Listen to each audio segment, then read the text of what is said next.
نحمده ونصلي ونسلم على رسولنا الكريم أما بعد فقد قال الله تبارك وتعالى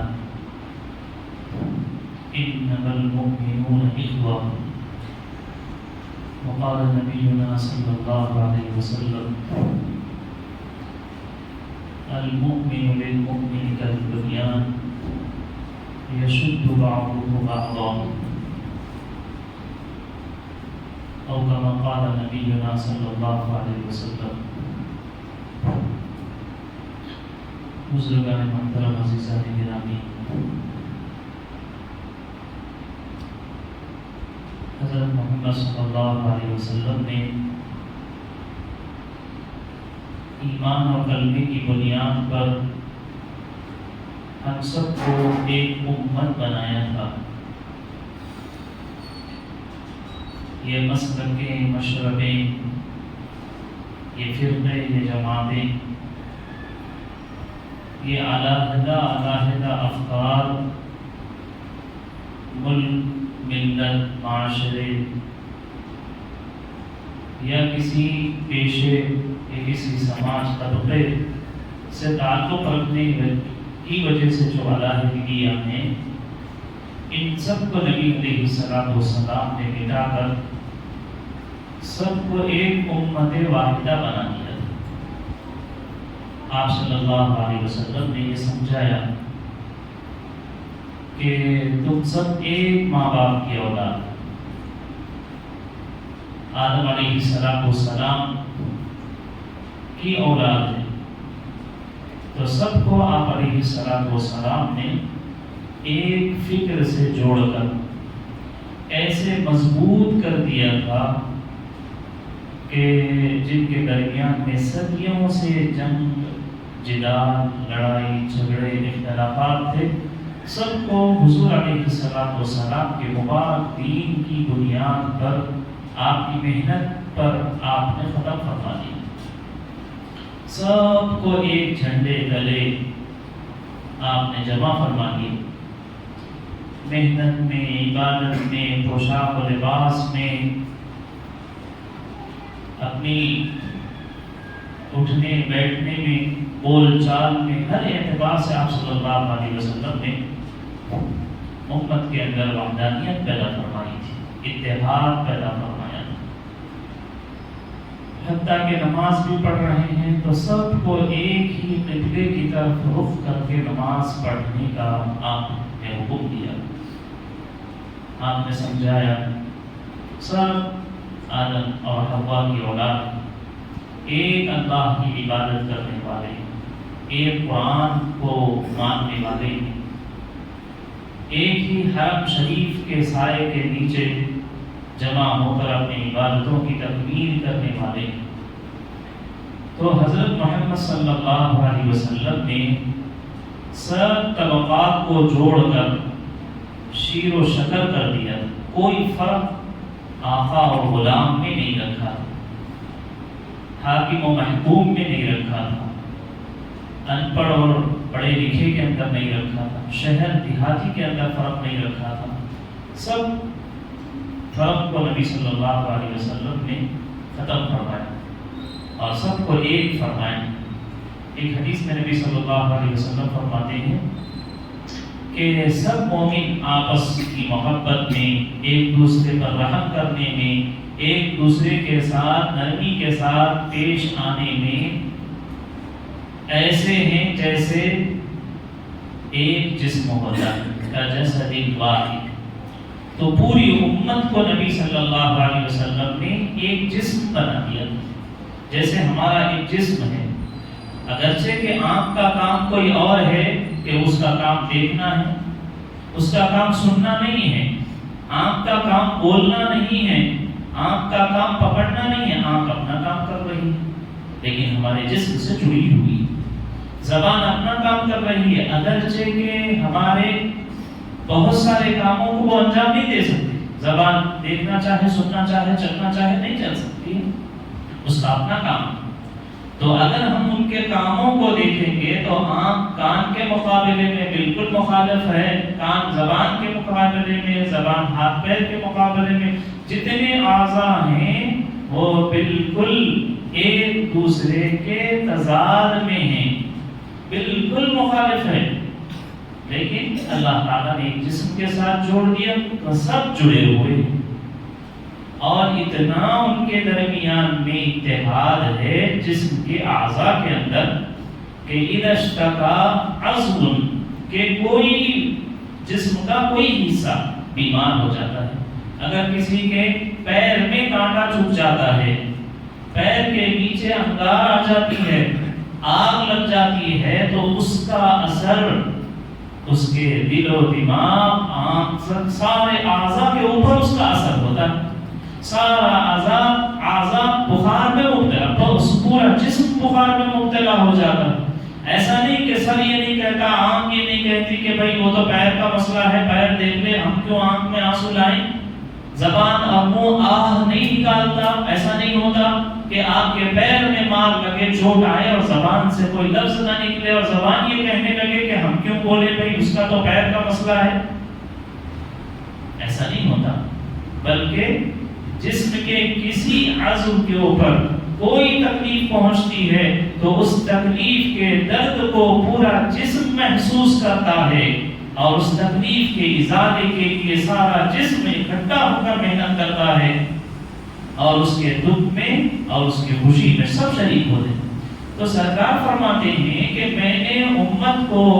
پوری ملت کو اور امت کو، میں نے پورے مسلمانوں کو میں نے ایک جسم کی طرح بنا دیا ہے۔ یقیناً ان کا قبیلہ کچھ اور، عرب الگ ہیں، عجم الگ ہیں، مشرق والوں کی طبیعت، فطرت، کھانے، مکان، رہنا سہنا سب کچھ الگ ہے، مغرب والوں کا الگ ہے، شمال و جنوب کا الگ ہے، جزیرۃ العرب میں کچھ الگ ہے، زبانیں الگ ہیں، لہجے الگ ہیں، رہن سہن الگ ہے، طور و طریقے، عادات و اطوار الگ ہیں، لیکن نبی علیہ السلام نے ان سارے اختلافات کے باوجود ساری امت کو ایک بنایا تھا، اور آپ صلی اللہ علیہ وسلم نے ایک حدیث میں فرمایا المؤمن کالمؤمن للمؤمن کالبنیان۔ یہ دوسری مثال سے آپ صلی اللہ علیہ وسلم کہہ رہے ہیں کہ سارے مسلمان یا تو ایک دوسرے کا جسم سمجھ کر رہو، یا جسم کے اعضاء سمجھ کر رہو، یا آپ نے فرمایا میں نے محنت کر کے سارے مومنین کو ایک عمارت کی طرح بنا دیا، ہم سب مل کر ایک عمارت ہیں، اور عمارت جب ہی مضبوط ہوتی ہے جب وہ ایک دوسرے سے جڑی ہوئی ہو۔ اگر بنیادیں اوپر والے دیواروں کے ساتھ وہ یہ کہے کہ ہم اتنا بوجھ نہیں اٹھائیں گے، اور بیچ سے وہ نیچے سے ہٹ جائے تو اوپر کی عمارت مضبوط نہیں رہ سکتی ہے۔ تو عمارت مضبوط اسی وقت ہوتی ہے جبکہ ایک اینٹ کا دوسرے اینٹ سے تعلق مضبوط ہو تو پھر عمارت مضبوط ہوتی ہے، اور اگر تعلق کمزور ہو جائے تو پوری عمارت کمزور ہو جاتی ہے۔ تو نبی صلی اللہ علیہ وسلم نے پورے مسلمانوں کو ایک عمارت کی طرح ایک دوسرے کے لیے سہارا بننا، اور ایک دوسرے کے بوجھ کو اپنے کاندھوں پر اٹھانا، اور ایک دوسرے کو سہنا، برداشت کرنا، اور آپ یہ کہہ رہے ہیں کہ اسی برداشت کرنے میں تمہاری بقا ہے۔ کوئی اینٹ یہ سوچے کہ میں اوپر والے کا بوجھ کیوں اٹھاؤں، تو پھر وہ عمارت، وہ گھر باقی نہیں رہتا، اور وہ کوئی کام کے قابل نہیں رہتا، سب بیکار ہو جاتے ہیں، عمارت بیکار ہو جاتی ہے۔ ایسے ہی مسلمان خاندانوں میں بٹ کر، قبیلوں میں بٹ کر، ملکوں میں بٹ کر، سیاسی پارٹیوں میں بٹ کر، اور معاشرتی اور معاشی اعتبار سے مختلف پیشوں میں بڑھ کر علیحدہ ہو جائیں گے، ایک دوسرے کے غم میں، خوشی میں، درد میں، پریشانیوں میں ایک دوسرے کا ساتھ نہیں دیں گے، ہاتھ سے ہاتھ نہیں ملائیں گے، قدم سے قدم ملا کر نہیں چلیں گے، تو پوری امت کے لیے یہ نقصان دہ ہوگا، اور ان کے لیے بھی ہوگا، اور جو آج اپنے آپ کو اطمینان میں سمجھ رہے ہیں ان کے لیے بھی نقصان ہوگا۔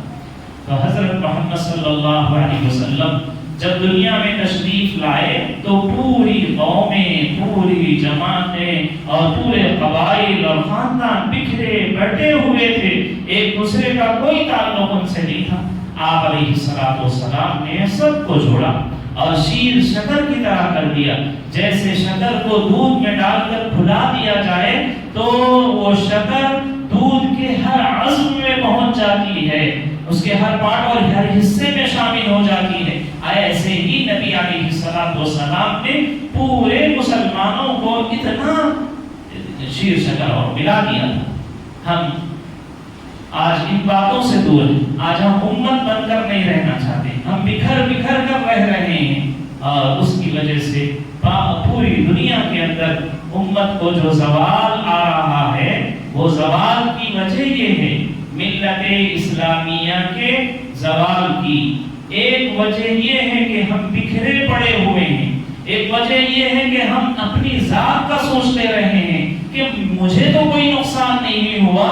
میرا گھر تو نہیں جلا، میری دکان تو نہیں لوٹی، میری مسجد تو نہیں ڈھائی جا رہی ہے، لہٰذا میں فلسطین کے لیے آنسو نہیں بہاؤں گا، یہ مسئلہ میرا نہیں ہے، میرے ملک کا نہیں ہے اور میرے علاقے کا نہیں ہے، میرے خاندان کا نہیں ہے، لہٰذا میں اس سلسلے میں کوئی فکر نہیں کروں گا۔ آپ علیہ السلام نے ہم کو پورے عالم کے مسلمانوں کو ایک کیا تھا،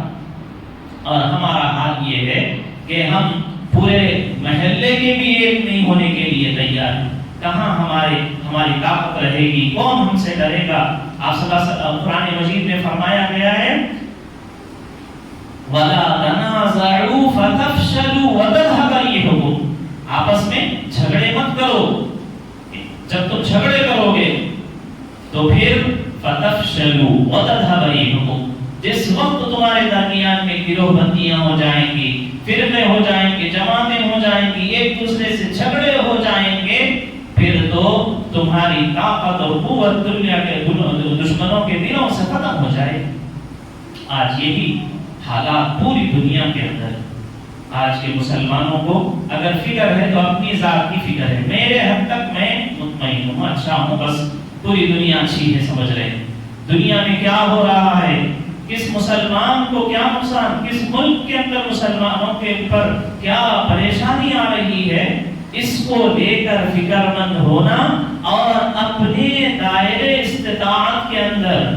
ہمارا مذہب اور ہمارے ملک کا قانون کس بات کی اجازت دیتا ہے، اس دائرے میں رہ کر پوری امت کی فکر کرنے کی فطرت ختم ہو گئی ہے۔ میرے بھائیوں، وہ قومیں مر جاتی ہیں، مٹ جاتی ہیں جن کو پوری قومی اعتبار سے، ملی اعتبار سے، امتی ہونے کے اعتبار سے دکھ درد کا احساس ختم ہو جائے۔ آج ہم کو پورے امت ہونے کے ناطے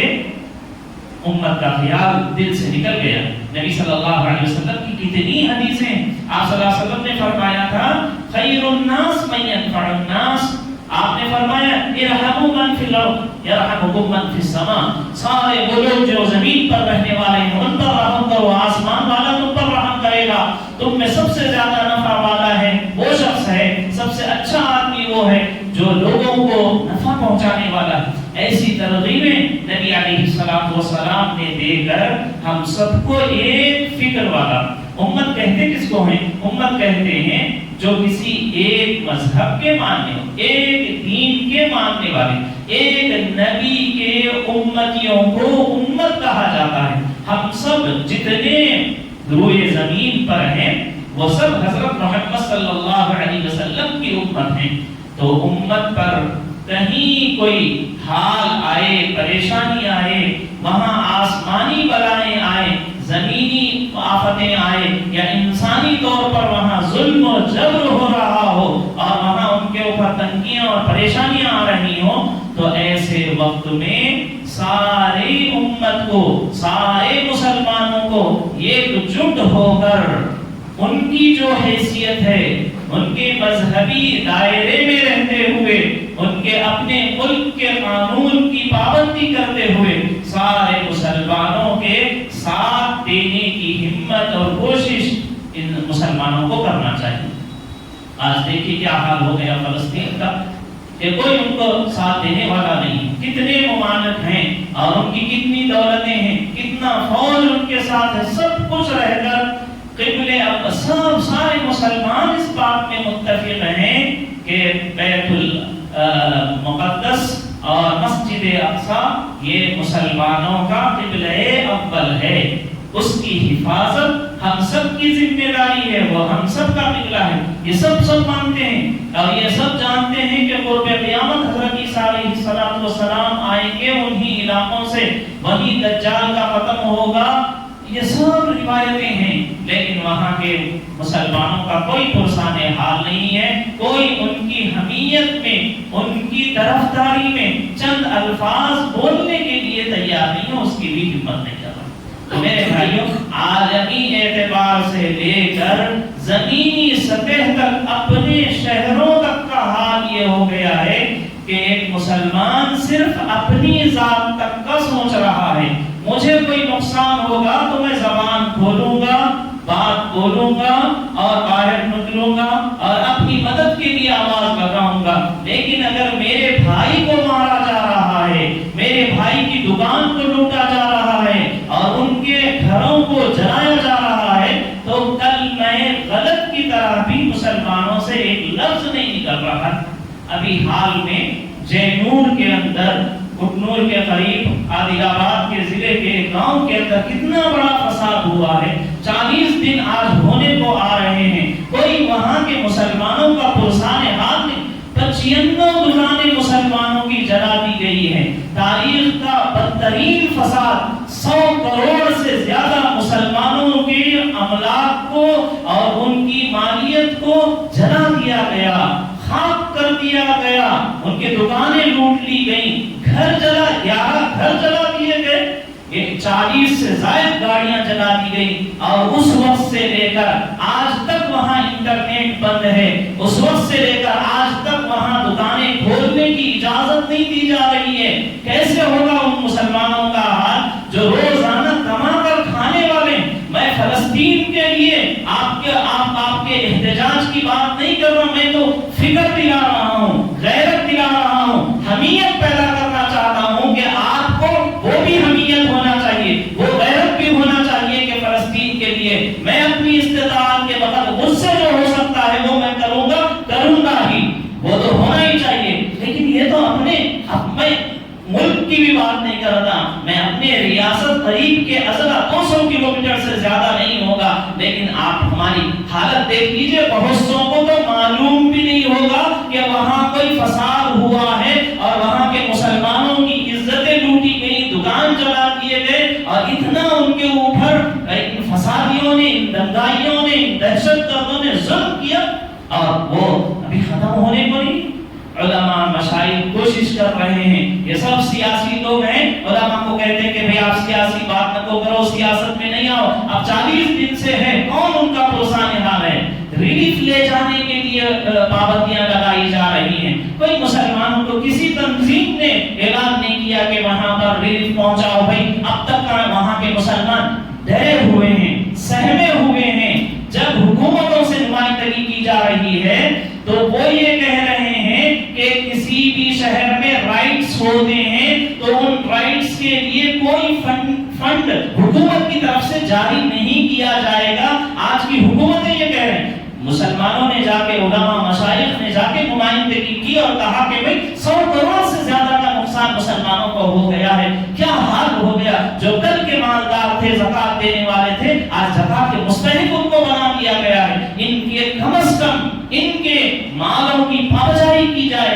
ان کو پیسہ ریلیف دیا جائے. تو صاف حکومتیں کہہ رہے ہیں کہ نہیں بھائی, جہاں رائٹس ہوتے ہیں, رائٹ کے لیے کوئی فنڈ نہیں دیا جا سکتا, لہٰذا ہم نہیں دے سکتے ہیں. ہاں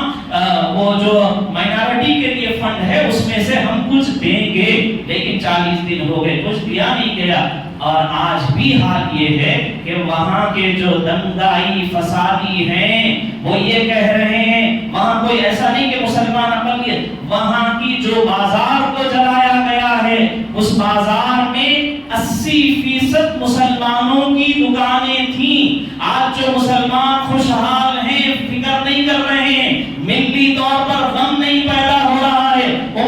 نہیں سمجھ رہے ہیں، ایک دوسرے کے لیے کانٹھا لگا کر کھڑے ہونے کی آپ ضرورت نہیں سمجھ رہے ہیں، یہ پاگل پن سمجھ رہے ہیں ہم پکار رہے ہیں تو وہاں جا کے دیکھیے 80% مسلمانوں کی دکانیں تھی، سارے مسلمانوں کی دکانیں چن چن کر جلا دی گئی، اور آج کلکٹر کے سامنے وہ لوگ آ کر یہ کہہ رہے ہیں کہ ہم اسی وقت میں ان کو قبول کریں گے کہ یہاں سے ہمارے شہر کو چھوڑ کر وہ چلے جائیں، بس یہاں سے وہ ہمارا گاؤں چھوڑ کر چلے جائیں، وہ یہاں کی زمینیں چھوڑ کر بیچ کر چلے جائیں، یہاں نہیں رہیں، یہ کہہ رہے ہیں۔ یہ میں آپ کو غم ہونا چاہیے فلسطین سے، وہاں کے فلسطینیوں کو نکالا جا رہا ہے۔ آپ یقیناً آپ یہ کہہ سکتے ہیں کہ قانون کیا اجازت دے گا یا نہیں دے گا، ہم وہاں کیسے جا سکتے ہیں، میرے پاس پاسپورٹ نہیں ہے، آپ ہزار بہانے کریں گے، لیکن اپنی ریاست میں شہر کے اپنے قریب میں رہ کر آپ کو اور ہم کو کوئی فکر نہیں ہے کہ کیسے وہاں کے مسلمانوں کا کیا حال ہو رہا، کیسے تکلیف میں اور کس ڈر میں اور کیسی معاشی پریشانیوں کے ساتھ وہ ہیں، وہ کوئی فکر نہیں کرنا۔ میرے بھائیوں میں یہ کہہ رہا ہوں، ملت کے زوال کی ایک وجہ یہ ہوتی ہے کہ ملت صرف اپنی ذات کے بارے میں سوچ لے، میری مسجد تو نہیں ٹوٹی میں خاموش رہوں گا، میرا گھر نہیں جلا میں کچھ نہیں بولوں گا، میرے بچے پر پتھر نہیں پڑا ہے میں خاموش رہوں گا۔ جب آپ یہ سوچنا شروع کریں گے، آپ زندہ ہیں، آپ کی قومیت مر چکی ہے، آپ کی امتیت مر چکی ہے۔ نبی صلی اللہ علیہ وسلم نے جو امت بنایا، ایک جسم بنایا تھا، ایک آپ نے بنیاد، ایک عمارت آپ کو قرار کیا تھا، آج وہ سب بکھر جا رہی۔ تو میرے بھائیوں اس بات کی فکر ہونا چاہیے مسلمانوں کو، مسلمان ہونے کی حیثیت ایک دو نسبتیں ہیں، ایک تو ہم ایک ملک میں رہنے کی وجہ سے ہم سب ایک قوم ہیں، اور پھر ایک دین، ایک نبی، ایک اللہ، ایک قرآن کو ماننے والے ہیں، اس وجہ سے ہم امت ہے۔ تو امت کے کسی طبقے میں کہیں کوئی پریشانی آئے تو ہمیں وہی تاریخ دہرانی ہے جو تاریخ نبی نے صلی اللہ علیہ وسلم نے دہرائی تھی، جو صحابہ نے دہرائی تھی، جو اولیاء اللہ نے دہرائی تھی، جو صلاح الدین ایوبی نے دہرائی تھی۔ حجاج کو راستے میں لوٹا گیا، مارنے والے وہ کرسچن نے یہ کہا ظالم بدلتے رہتے ہیں اور ظلم کرتے رہتے ہیں، لیکن ان ظالموں کو یاد رکھنا چاہیے اللہ ظلم کو دنیا میں پسند نہیں کرتے۔ ہو سکتا ہے کفر کے ساتھ دنیا اور حکومت چل سکے، لیکن ظلم کے ساتھ حکومتیں نہیں چلتی ہیں۔ یہ ظالم بھی کیفر کردار تک پہنچیں گے، ہلاک ہوں گے، ان کی حکومتیں ٹوٹیں گی اور یہ برباد ہو کر رہیں گے۔ تو ایک زمانہ تھا کرسچنوں کے پاس بہت زیادہ طاقت آ گئی، حجاج کو پکڑ کر قافلے کو لوٹا گیا اور ان کو مارتے ہوئے اس جرنیل نے، اس فوجی نے یہ کہا کہ این محمدکم، تمہارے محمد صلی اللہ علیہ وسلم کہاں ہیں؟ پکارو ادعوا لمحمدکم، تم اپنے محمد کو پکارو کہ ان یدافع عن امتکم، کہ تو اپنی امت کی وہ مدد کرے۔ آئے وہ تم نبی کا نام لیتے تھے، اللہ کا نام لیتے تھے، تو بلاؤ اپنے اللہ کو۔ یہ کہتے ہوئے کسی مسلمان حاجی کو مارا گیا۔ صلاح الدین ایوبی کو یہ بات معلوم ہوئی، بہت دور رہا کرتے تھے، وہاں سے وہ اٹھ کر چلے اور اپنے قافلے کو بھیجا اور ان ڈاکوؤں کو، ان دہشت گردوں کو، ان ظالموں اور بدماشوں کو پکڑ کر لایا گیا، اور صلاح الدین ایوبی نے کہا تو نے میرے سردار کو آواز دی ہے، سردار کی ضرورت نہیں، سردار کا ایک غلام ہے، اور پھر اس کو کیفر کردار تک پہنچایا۔ واہ معتصماں کہا تھا ایک بیٹی نے کہ معتصم باللہ عباسی خلیفہ تھے اس وقت میں، ایک عورت نے واہ معتصمہ، میرے معتصم باللہ تم کہاں ہو، تم کو ہم اپنا مسلمانوں کا بادشاہ اور بڑا سمجھتے ہیں، اور آج ہم کو امت کی، آپ کے نبی کی امت کی بیٹیوں کی چادریں سروں سے کھینچ دی جا رہی ہیں، کوئی پرسان حال نہیں ہے۔ یہ کہہ کر واہ معتصمہ کی آواز لگائی ایک بیٹی نے، تو 55 دن کی مسافت دور رہنے والے بادشاہ نے اسی وقت اس کے یہ لفظ سے، اور اس نے یہ کہا تھا کہ یہاں ہماری یہ رومی، یہ ظالم لوگ ہماری عزتیں لوٹ رہے ہیں، تو وہ 55 دن کا سفر کر کے اس بیٹی کی حمایت کے لیے، اس بیٹی کی عزت کی حفاظت کے لیے، وہاں مسلمانوں کے تحفظ کے لیے معتصم باللہ عباسی خلیفہ پہنچے اور ان کی مدد کی اور یہ کہا کہ ہم ہیں تمہاری سرپرستی کرنے کے لیے۔ تو میرے بھائیوں، امت کا عروج جو حاصل ہوتا ہے، امت کا، مسلمانوں کا قومی دھاک رعب اسی وقت بیٹھتا ہے جب مسلمان کسی بھی مسلمان پر آنے والی پریشانیوں کے وقت میں سب اکٹھا کھڑے ہو جاتے ہیں اور یہ کہتے ہیں کہ اگر اس شہر میں یہ ظلم زیادتی بند نہیں ہوگی تو پھر ہم پورے مل کر قانون اور دستور کے اعتبار سے جو کچھ ہو سکتا ہے ہم مدد کرنے کے لیے آ رہے ہیں۔ اگر سارے مسلمان یہ کہہ دیں کہ ہم سب آ رہے ہیں تو ویسا پورے مسلمان نہیں، اگر صرف ایک ضلع کہہ دے، ایک ریاست کہہ دے کہ ہمارے اسٹیٹ میں ایسا کیسا ہو سکتا ہے کہ وہاں جو لوگ آزادی سے پہلے اس گاؤں میں رہ رہے ہیں وہاں سے نکلنے کی بات کیسے کی جا رہی، ہم سب آ رہے ہیں، کون روک سکتا ہے، دیکھیں گے۔ اگر اتنا کہہ دیں تو حکومتیں بھی صحیح ہو جائیں گی، وہ ان کو انصاف ملے گا، لیکن ہم سب کو ہمارے اپنے کاروبار عزیز ہیں، سب سے بڑھ کر ہماری ذات عزیز ہے، ہمارے کاروبار عزیز ہے، ہمارے بچے عزیز ہیں۔ ہم دوسروں کے گھر کو آگ لگتے ہوئے دیکھ کر سنبھلنے اور اس آگ کو بجھانے کے لیے نہیں جا رہے ہیں، وہ آگ بڑھتے بڑھتے جب آپ کی دکان پر آئے گی تو آپ بھی کسی کو اپنا مددگار نہیں پائیں گے۔ تو میرے بھائیوں، غیرت اسلامی، حمیت مسلمانی اپنے اندر پیدا کرنے کی ضرورت ہے۔ چاہے کہ آج مسلمان ایک دوسرے سے سیاسی ذرا سا کسی کو کوئی طاقت مل گئی تو ایک دوسرے سے اتنا لڑ رہے ہیں، بھیڑ رہے ہیں، ایک دوسرے کی طاقت کو کم کرنے کی کوششیں کر رہے ہیں، مسلمان خود ایک دوسرے مسلمانوں کے در بھر پڑے۔ حالات اتنے خطرناک، عالمی اعتبار سے، شہر کے اعتبار تک، پورے دنیا کے اعتبار سے، اپنی گلی تک کے حالات ہیں کہ دشمن آپ کو ختم کرنے، آپ کی جائیدادوں کو لوٹنے، آپ کو یہاں سے بھگانے کے لیے پورے تہیا کر چکے ہیں، طے کر چکے ہیں۔ علل اعلان اس بات کو کہا جا رہا ہے۔ کیا آپ نے اس RSS کے اس دنگائی کا بیان نہیں پڑھا جس نے یہ کہا تھا کہ یہ حج کے لیے کب تک کعبے کو جاؤ گے؟ ہندوستان میں ایک کعبہ بناؤ، یہاں حج کرو، وہاں کیوں جا رہے ہو؟ یہ باتیں اتنی کھلی کھلی کہہ رہے ہیں، اس کے باوجود مسلمانوں کے اندر ملی اتحاد نہیں پیدا ہو رہا ہے۔ ایک دوسرے سے ایک جٹ ہونے، کسی کی پریشانی میں اس کی مدد کرنے کی ہم لوگوں کے اندر فکر پیدا نہیں ہو رہی۔ میرے بھائیو، اس بات کی بہت زیادہ ضرورت ہے۔ آپ اور میں تہیہ کیجیے کہ کہیں بھی مسلمان کو، کسی بھی مسلمان کو کسی ملک کے اندر کسی طرح سے ظلم ہو رہا ہو تو ہم خاموش نہیں بیٹھیں گے۔ ہم اپنے ملک کے دستور کے، قانون کے دائرے میں جمہوری انداز میں جو کچھ ہو سکتا ہے ہم کریں گے، بولیں گے، لکھیں گے، آواز اٹھائیں گے اور ہر مظلوم کا ساتھ دیں گے۔ اللہ تعالیٰ مجھے بھی توفیق نصیب فرمائے، آپ سب کو توفیق نصیب فرمائے۔ اللہ تعالیٰ جے-نور کے مسلمانوں کی ہر طرح سے مدد فرمائے اور اللہ تعالیٰ ان کو استحکام نصیب فرمائے، صبر نصیب فرمائے۔ وآخر دعوانا الحمدللہ۔